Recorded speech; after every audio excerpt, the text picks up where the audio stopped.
ವಿಧಾನಸಭೆಯ ಹಾಲಿ ಸದಸ್ಯರು ಮತ್ತು ಮಾಜಿ ಸಚಿವರಾದ ಶ್ರೀ ಹುಲ್ಲಪ್ಪ ಯಮನಪ್ಪ ಮೇಟಿ, ವಿಧಾನಸಭೆಯ ಮಾಜಿ ಸದಸ್ಯರಾದ ಶ್ರೀ ಆರ್.ವಿ. ದೇವರಾಜ್, ಶ್ರೀ ಶಿವಶರಣಪ್ಪ ಗೌಡ ಪಾಟೀಲ್ ಹಾಗೂ ರಕ್ಷಾಮಾತೆ ಶ್ರೀಮತಿ ಸಾಲುಮರದ ತಿಮ್ಮಕ್ಕ, ಖ್ಯಾತ ಕಾದಂಬರಿಕಾರ ಶ್ರೀ ಎಸ್.ಎಲ್. ಭೈರಪ್ಪ ಹಾಗೂ ಕನ್ನಡ ಚಿತ್ರರಂಗದ ಖ್ಯಾತ ಹಾಸ್ಯ ನಟ ಶ್ರೀ ಎಂ.ಎಸ್. ಉಮೇಶ್ ಅವರುಗಳು ಮೃತಪಟ್ಟಿರುವುದನ್ನು ಈ ಸದನಕ್ಕೆ ಅತ್ಯಂತ ವಿಷಾದದಿಂದ ತಿಳಿಯಬಯಸುತ್ತೇನೆ.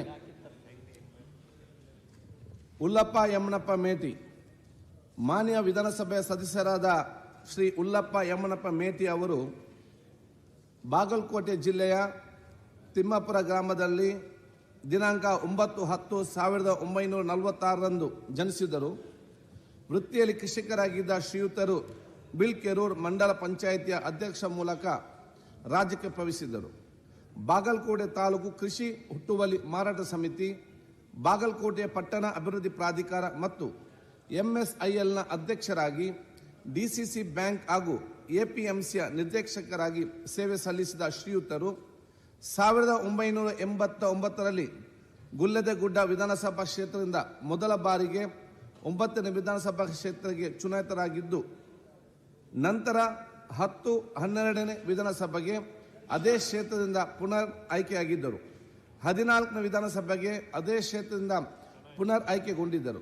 ಅರಣ್ಯ ಸಚಿವರಾಗಿ ಹಾಗೂ ಅಬಕಾರಿ ಸಚಿವರಾಗಿ ಕಾರ್ಯನಿರ್ವಹಿಸಿದ ಶ್ರೀಯುತರು 1996ರಲ್ಲಿ ಬಾಗಲಕೋಟೆ ಲೋಕಸಭಾ ಕ್ಷೇತ್ರದಿಂದ ಸಂಸದರಾಗಿ ಆಯ್ಕೆಯಾಗಿ ಸೇವೆ ಸಲ್ಲಿಸಿದರು. ಹಿರಿಯ ರಾಜಕೀಯ ಧುರೀಣ ಶ್ರೀ ಹುಲ್ಲಪ್ಪ ಯಮನಪ್ಪ ಮೇಟಿ ಅವರು ದಿನಾಂಕ 4/11/2025ರಂದು ನಿಧನ ಹೊಂದಿರುತ್ತಾರೆ. ಶ್ರೀ ಆರ್.ವಿ. ದೇವರಾಜ್ ವಿಧಾನಸಭೆಯ ಮಾಜಿ ಸದಸ್ಯರಾಗಿದ್ದ ಶ್ರೀ ಆರ್.ವಿ. ದೇವರಾಜ್ ಅವರು ದಿನಾಂಕ 3/12/1957ರಂದು ಬೆಂಗಳೂರಿನಲ್ಲಿ ಜನಿಸಿದರು. BA ಪದವೀಧರರಾಗಿದ್ದ ಶ್ರೀಯುತರು ವೃತ್ತಿಯಲ್ಲಿ ವ್ಯಾಪಸ್ಥರಾಗಿದ್ದರು. ಉತ್ತಮ ಸಂಘಟಕರಾಗಿದ್ದ ಅವರು ಸಾಮಾಜಿಕ ಚಟುವಟಿಕೆಗಳಲ್ಲಿ ಸಕ್ರಿಯವಾಗಿ ಪಾಲ್ಗೊಳ್ಳುತ್ತಿದ್ದರು. ಚಾಮರಾಜಪೇಟೆ ವಿಧಾನಸಭಾ ಕ್ಷೇತ್ರದಿಂದ 1989ರಲ್ಲಿ ಮೊದಲ ಬಾರಿಗೆ 9ನೇ ವಿಧಾನಸಭೆಗೆ ಚುನಾಯಿತರಾಗಿದ್ದ ಶ್ರೀಯುತರು ಅದೇ ಕ್ಷೇತ್ರದಿಂದ 11ನೇ ವಿಧಾನಸಭೆಗೆ ಪುನರ್ ಆಯ್ಕೆಯಾಗಿದ್ದರು. ನಂತರ ಚಿಕ್ಕಪೇಟೆ ವಿಧಾನಸಭಾ ಕ್ಷೇತ್ರದಿಂದ 14ನೇ ವಿಧಾನಸಭೆಗೆ ಆಯ್ಕೆಗೊಂಡಿದ್ದ ಅವರು 2004ರಲ್ಲಿ ವಿಧಾನ ಪರಿಷತ್ತಿನ ಸದಸ್ಯರಾಗಿಯೂ ಆಯ್ಕೆಯಾಗಿದ್ದರು. ಕರ್ನಾಟಕ ರಾಜ್ಯ ರಸ್ತೆ ಸಾರಿಗೆ ನಿಗಮ ಹಾಗೂ ಕೆಳಗೇರಿ ಅಭಿವೃದ್ಧಿ ಮಂಡಳಿಯ ಅಧ್ಯಕ್ಷರಾಗಿಯೂ ಸಹ ಸೇವೆ ಸಲ್ಲಿಸಿದರು. ಹಿರಿಯ ರಾಜಕಾರಣಿ ಶ್ರೀ ಆರ್.ವಿ. ದೇವರಾಜ್ ಅವರು ದಿನಾಂಕ 1/12/2025 ದಿನಾಂಕ ಹೊಂದಿರುತ್ತಾರೆ. ಶಿವಶರಣಪ್ಪ ಗೌಡ ಪಾಟೀಲ್ ವಿಧಾನಸಭೆಯ ಮಾಜಿ ಸದಸ್ಯರಾಗಿದ್ದ ಶ್ರೀ ಶಿವಶರಣಪ್ಪ ಗೌಡ ಪಾಟೀಲ್ ಅವರು ಕೊಪ್ಪಳ ಜಿಲ್ಲೆಯ ಯಲಬುರ್ಗದ ಹುಣಸಿಹಾಲ ಗ್ರಾಮದಲ್ಲಿ ದಿನಾಂಕ 18/8/1948ರಂದು ಜನಿಸಿದರು. MA ಸ್ನಾತಕೋತ್ತರ ಪದವೀಧರರಾಗಿದ್ದ ಶ್ರೀಯುತರು ವೃತ್ತಿಯಲ್ಲಿ ಕೃಷಿಕರಾಗಿದ್ದರು. ವಿವಿಧ ಸಂಘ ಸಂಸ್ಥೆಗಳ ಕಾರ್ಯಚಟುವಟಿಕೆಗಳಲ್ಲಿ ಸಕ್ರಿಯವಾಗಿ ಪಾಲ್ಗೊಳ್ಳುತ್ತಿದ್ದ ಅವರು ತಾಲೂಕು ಬೋರ್ಡ್ ಅಧ್ಯಕ್ಷರಾಗಿ, ತುಂಗಭದ್ರಾ ಅಣೆಕಟ್ಟು ಮಂಡಳಿ ಹಾಗೂ ಹಟ್ಟಿ ಚಿನ್ನದ ಗಣಿ ಅಧ್ಯಕ್ಷರಾಗಿಯೂ ಸೇವೆ ಸಲ್ಲಿಸಿದರು. 1999ರಲ್ಲಿ ಯಲಬುರ್ಗಾ ವಿಧಾನಸಭಾ ಕ್ಷೇತ್ರದಿಂದ 11ನೇ ವಿಧಾನಸಭೆಗೆ ಚುನಾಯಿತರಾಗಿದ್ದರು. ರೈತರ ಸಮಸ್ಯೆಗಳ ಧ್ವನಿಯಾಗಿದ್ದ ಶಿವಶರಣಪ್ಪ ಗೌಡ ಪಾಟೀಲ್ ಅವರು ದಿನಾಂಕ 26/11/2025ರಂದು ನಿಧನ ಹೊಂದಿರುತ್ತಾರೆ. ಶ್ರೀಮತಿ ಸಾಲುಮರದ ತಿಮ್ಮಕ್ಕ ಅವರು ದಿನಾಂಕ 30/6/1911ರಂದು ತುಮಕೂರು ಜಿಲ್ಲೆಯ ಗುಬ್ಬಿ ತಾಲೂಕಿನಲ್ಲಿ ಜನಿಸಿದ್ದರು.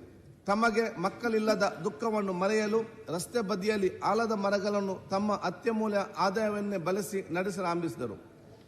ಸಸಿಗಳಿಗೆ ನೀರುಣಿಸಲು ಬಿಂದಿಗೆ ಕೊಳಗಳಲ್ಲಿ ನೀರನ್ನು 4 ಕಿಲೋಮೀಟರ್ ದೂರದಿಂದ ತರುತ್ತಿದ್ದರು. ಕುಂದೂರು ಹುಲಿಕಲ್ ನಡುವಿನ 4 ಕಿಲೋಮೀಟರ್ ಉದ್ದದ ಹೆದ್ದಾರಿಯಲ್ಲಿ ಮರಗಳನ್ನು ನೆಟ್ಟು ಮಕ್ಕಳಂತೆ ಸಾಕಿ ಪೋಷಣೆ ಮಾಡಿದ್ದರು. ಸುಮಾರು 4,000ಕ್ಕೂ ಹೆಚ್ಚು ಮರಗಳನ್ನು ಬೆಳೆಸುವ ಮೂಲಕ ಸಾಲುಮರದ ತಿಮ್ಮಕ್ಕ ಎಂದೇ ಹೆಸರುವಾಸಿಯಾಗಿ, ಅವರು ಬೆಳೆಸಿದ ಮರಗಳನ್ನು ದಶಕಗಳಷ್ಟು ಹಳೆಯದಾಗಿದ್ದು ಅವುಗಳು ಪರಿಸರಕ್ಕೆ ಮತ್ತು ಜೀವ ವೈವಿಧ್ಯಕ್ಕೆ ಅಪಾರ ಕೊಡುಗೆ ನೀಡಿದೆ. ಅನಾರಕ್ಷತೆಯಾಗಿದ್ದರೂ ಪರಿಸರದ ಸಂರಕ್ಷಣೆಯಲ್ಲಿ ಮಹತ್ವದ ಕಾರ್ಯ ಕೈಗೊಂಡಿದ್ದ ಅವರು ರಾಷ್ಟ್ರೀಯ ಪೌರ ಪ್ರಶಸ್ತಿ, ಇಂದಿರಾ ಪ್ರಿಯದರ್ಶಿನಿ ವೃಕ್ಷ ಮಿತ್ರ ಪ್ರಶಸ್ತಿ, ವೀರಚಕ್ರ ಪ್ರಶಸ್ತಿ, ಕರ್ನಾಟಕ ಕಲ್ಪವಲ್ಲಿ ಪ್ರಶಸ್ತಿ, ರಾಜ್ಯೋತ್ಸವ ಪ್ರಶಸ್ತಿ, ನಾಡೋಜ ಪ್ರಶಸ್ತಿ, ಪದ್ಮಶ್ರೀ ಪ್ರಶಸ್ತಿ ಸೇರಿದಂತೆ ಹಲವಾರು ಪ್ರಶಸ್ತಿಗಳಿಗೆ ಭಾಜನರಾಗಿದ್ದರು. ಪರಿಸರದ ಬಗೆಗಿನ ಇವರ ಅತೀವ ಕಾಳಜಿಯನ್ನು ಪರಿಗಣಿಸಿದ ರಾಜ್ಯ ಸರ್ಕಾರವು ಇವರಿಗೆ ಸಂಪುಟ ದರ್ಜೆ ಸ್ಥಾನಮಾನ ನೀಡಿ ಪರಿಸರ ರಾಯಭಾರಿಯಾಗಿ ನೇಮಿಸಿತು. ಶತಾಯುಷಿ ಪರಿಸರ ಪ್ರೇಮಿ ಶ್ರೀಮತಿ ಸಾಲು ಮರದ ತಿಮ್ಮಕ್ಕ ಅವರು ದಿನಾಂಕ 14/11/2020 ನಿಧನ ಹೊಂದಿರುತ್ತಾರೆ. ಶ್ರೀ ಎಸ್.ಎಲ್. ಭೈರಪ್ಪ, ಖ್ಯಾತ ಕಾದಂಬರಿಕಾರರಾದ ಶ್ರೀ ಎಸ್.ಎಲ್. ಭೈರಪ್ಪರವರು ದಿನಾಂಕ 20/8/1931 ಹಾಸನ ಜಿಲ್ಲೆಯ ಚನ್ನರಾಯಪಟ್ಟಣ ತಾಲೂಕಿನ ಸಂತೇಶ್ವರಹಳ್ಳಿಯಲ್ಲಿ ಜನಿಸಿದ್ದರು. ಎಂ.ಎ. ತತ್ವಶಾಸ್ತ್ರ ಸ್ನಾತಕೋತ್ತರ ಪದವೀಧರರಾಗಿದ್ದ ಶ್ರೀಯುತರು ಮೈಸೂರು ವಿಶ್ವವಿದ್ಯಾಲಯದಿಂದ ಚಿನ್ನದ ಪದಕವನ್ನು ಪಡೆದಿದ್ದು, ಸತ್ಯ ಮತ್ತು ಸೌಂದರ್ಯ ಎಂಬ ಪ್ರಬಂಧಕ್ಕೆ ಬರೋಡದ ಮಹಾರಾಜ ಸತ್ಯಜಿರಾವ್ ವಿಶ್ವವಿದ್ಯಾಲಯದಿಂದ PhD ಪದವಿಯನ್ನು ಪಡೆದಿದ್ದ ಅವರು ಹುಬ್ಬಳ್ಳಿಯ ಶ್ರೀ ಕಾಡಸಿದ್ದೇಶ್ವರ ಕಾಲೇಜ್, ಗುಜರಾತ್ನ ಸರ್ದಾರ್ ಪಟೇಲ್ ವಿಶ್ವವಿದ್ಯಾಲಯ, ದೆಹಲಿಯ NCERT ಮತ್ತು ಮೈಸೂರಿನ ಪ್ರಾದೇಶಿಕ ಶಿಕ್ಷಣ ಕಾಲೇಜಿನಲ್ಲಿ ತರ್ಕ ಮತ್ತು ಮನೋವಿಜ್ಞಾನದ ಉಪನ್ಯಾಸಕರಾಗಿ ಸೇವೆ ಸಲ್ಲಿಸಿದರು. ಆಧುನಿಕ ಭಾರತದ ಜನಪ್ರಿಯ ಕಾದಂಬರಿಕಾರರಲ್ಲಿ ಒಬ್ಬರಾಗಿದ್ದ ಶ್ರೀಯುತರು ಸಮಗ್ರ ಅಧ್ಯಯನ ಮಾಡಿ ವಿಮರ್ಶಿಸಿ ತಮ್ಮದೇ ವಿಶಿಷ್ಟ ದಾಟಿಯಲ್ಲಿ ಕಾದಂಬರಿಗಳನ್ನು ರಚಿಸುತ್ತಿದ್ದರು. ಸಾಹಿತ್ಯದ ಹಲವು ಪ್ರಕಾರಗಳಲ್ಲಿ ಕೃಷಿ ಮಾಡಿದ್ದು, ಭೀಮಕಾಯ ಸೇರಿದಂತೆ ಒಟ್ಟು 25 ಕಾದಂಬರಿಗಳು ಒಳಗೊಂಡಂತೆ 30ಕ್ಕೂ ಹೆಚ್ಚು ಕೃತಿಗಳನ್ನು ರಚಿಸಿದ್ದಾರೆ. ಅವರು ರಚಿಸಿದ ವಂಶವೃಕ್ಷ, ತಬ್ಬಲಿಯು ನೀನಾದೆ ಮಗನೇ, ಮತದಾನ, ಯಾನ, ಉತ್ತರಾಖಂಡ ಮತ್ತು ನಾಯಿ ನೆರಳು ಕಾದಂಬರಿಗಳು ಚಲನಚಿತ್ರಗಳಾಗಿ ನಿರ್ಮಾಣಗೊಂಡಿವೆ. ಅವರ ಎಲ್ಲ ಕಾದಂಬರಿಗಳಲ್ಲಿ ಅತ್ಯಂತ ವಿಮರ್ಶಾತ್ಮಕವಾಗಿ ಮೆಚ್ಚುಗೆ ವ್ಯಕ್ತಪಡಿದ ಪರ್ವ ಕಾದಂಬರಿಯು ಮಹಾಭಾರತದ ಮಹಾಕಾವ್ಯದಲ್ಲಿನ ಸಾಮಾಜಿಕ ರಚನೆ, ಮೌಲ್ಯಗಳು ಮತ್ತು ಮರಣವನ್ನು ಬಹಳ ಪರಿಣಾಮಕಾರಿ ನಿರೂಪಿಸುತ್ತದೆ. ಅವು ರಚಿಸಿದ ಅವರನ ಕಾದಂಬರಿ ಪ್ರಕಟವಾದ 5 ತಿಂಗಳೊಳಗೆ 10 ಬಾರಿ ಮರುಮುದ್ರಣಗೊಂಡು ಭಾರತೀಯ ಸಾಹಿತ್ಯ ವಲಯಗಳಲ್ಲಿ ದಾಖಲೆಯನ್ನು ಸೃಷ್ಟಿಸಿತು. ಅವರು ಅನೇಕ ಕಾದಂಬರಿಗಳು ಇಂಗ್ಲಿಷ್ ಭಾಷೆ ಸೇರಿದಂತೆ ಭಾರತದ ಹಲವು ಭಾಷೆಗಳಿಗೆ ಅನುವಾದಗೊಂಡಿದೆ.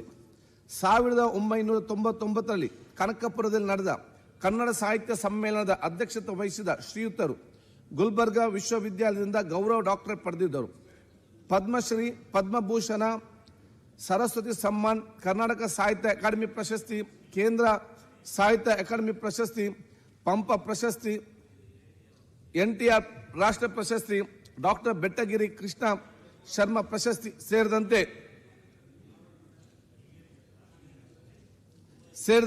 10 ಹಲವಾರು ಪ್ರಶಸ್ತಿಗಳಿಗೆ ಭಾಜನರಾಗಿದ್ದರು. ಅತ್ಯಂತ ಸರಳ ವ್ಯಕ್ತಿತ್ವರಾಗಿದ್ದ ಶ್ರೀಯುತರು ತಮಗೆ ಸಂದ ಪ್ರಶಸ್ತಿಗಳ ಮೌಲ್ಯವನ್ನು ಬಡ ಜನರಿಗೆ ಹಾಗೂ ಸಮಾಜಕ್ಕೆ ಕೊಡುಗೆಯಾಗಿ ನೀಡುತ್ತಿದ್ದರು. ಅನನ್ಯ ಸಾಹಿತಿ, ಖ್ಯಾತ ಕಾದಂಬರಿಕಾರ ಶ್ರೀ ಎಸ್.ಎಲ್. ಭೈರಪ್ಪ ಅವರು ದಿನಾಂಕ 24/9/2025 ನಿಧನ ಹೊಂದಿರುತ್ತಾರೆ. ಶ್ರೀ M.S. ಉಮೇಶ್, ಚಲನಚಿತ್ರರಂಗದ ಜನಪ್ರಿಯ ಹಾಸ್ಯ ಕಲಾವಿದರಾಗಿದ್ದ ಶ್ರೀ M.S. ಉಮೇಶ್ ಅವರು ಏಪ್ರಿಲ್ 22, 1945 ಮೈಸೂರಿನಲ್ಲಿ ಜನಿಸಿದರು.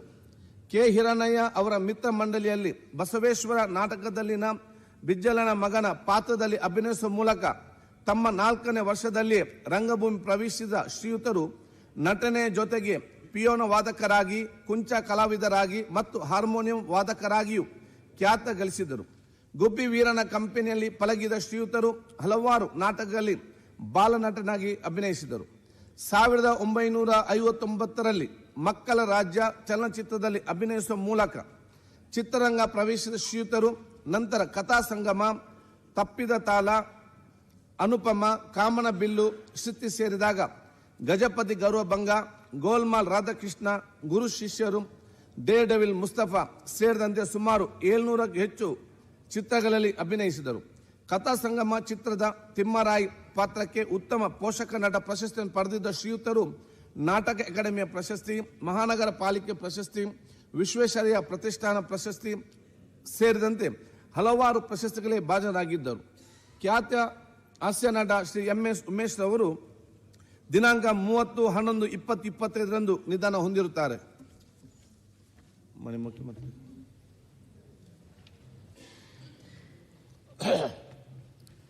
ಮಾನ್ಯ ಅಧ್ಯಕ್ಷರೇ, ಕಳೆದ ಲಾಡ್ ಅವರೇ ಆಫೀಸರ್ ಇಸ್ ಗೋಯಿಂಗ್ ಲಾರ್ಡ್